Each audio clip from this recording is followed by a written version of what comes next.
ये असांजा आर्टिस्ट सब सेट ते बीठा आहिनि जेके शूट ते वञण जे लाइ तयार आहिनि। ही गाड़ी तयार आहे। ही इमदाद रिंद साहब बीठो आहे। वरी ही दोस्त हेॾां बीठा आहिनि।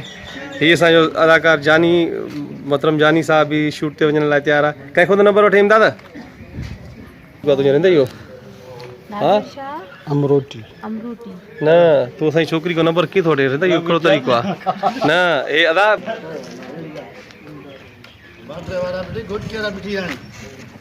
हाणे ॿुधायां त कंहिंजो नो आहे घोटी यारनि जो नो आहे या लाण कणे यारनि जो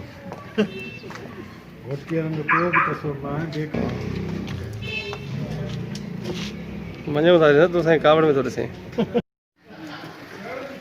सर बिलावल तव्हां अॼु लॻे थो त तव्हां जी रिकॉर्डिंग घणनि ॾींहंनि खां हिते शुरू आहे? तक़रीबन हिते 6 ॾींहं खनि थी विया आहिनि। अच्छा अॻु में 4-5 ॾींहं होॾे शिकारपुर करे आयासीं, वरी 7 ॾींहं होॾे ॾाढनि जे ॾे ते आयासीं, वरी हिते 6 ॾींहं खनि थी विया आहिनि। कमु 2 ॾींहंनि जो पर मोहबत में रही पियासीं मुमताज़ ख़ासि करे अवां जी वरी महिरबानी असांजा दोस्त इम्तियाज़ साहब तव्हां घणनि ॾींहंनि खां हिते रिकॉर्डिंग कयो? सर अॼु मूंखे 3 ॾींहं आहे। 3 ॾींहंनि खां वठी हिते आहियूं। जो लाखे रखंदो फाइनल आहे। 2 सीन मुंहिंजे ख्याल में रहिया आहिनि। लाखे वापसी आहे।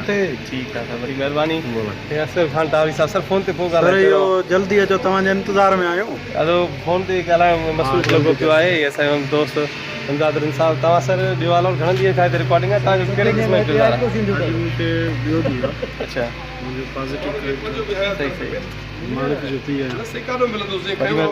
असांजो दोस्त आहे मोहतरम ज़फ़र फ़ुकर ॾाढो परेशान आहे छो त अदाकार डायरेक्टर अक्सर सेट ते परेशान। ज़फ़र साहब तव्हां ॾियो कीअं अॼु सॼी टीम तव्हांजी तयारु आहे सेट ते रिकॉर्डिंग जे लाइ वञण जे लाइ? सर असल में मां पंहिंजे लाइ एतिरो परेशान न आहियां जेतिरो असांजे दोस्त अब्दुल गफ़ार लगारी साहब बीठो आहे। असांजो महिरबानी आहे, सदाईं असां मोहबतुनि सां पेश ईंदा। सुबुह कोॾी वीचारो असांजे इंतज़ार में मानी हुते ठरी वई आहे। असल में थोरो लेट थिया उन जे करे परेशानी आहे। ॿियो महबूब शेख आहे असांजो ग़ैर ज़िम्मेदार अदाकार, पटो रखी उन गुम कयो आहे। हाणे पटे जी परेशानी में ख़ुदा कर लभी पई न वेंदो काॾे वेंदो पर पोइ बि खणी ईंदासीं, मसइलो न आहे। सर पटे जी परेशानी कैमरामैन गाड़ी में ईअं वेठो आहे जो मेरा महसूस थिए थो त गाड़ी हलाईंदो ई आहे पर माना हिन वीचारे खे सिर्फ़ु दर खोलणु ईंदो आहे, बाक़ी वेहणो न ईंदो आहे। ज़िंदगी जे करे वेठो न आहे।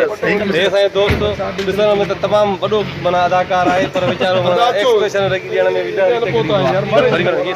अदाकार साहिबा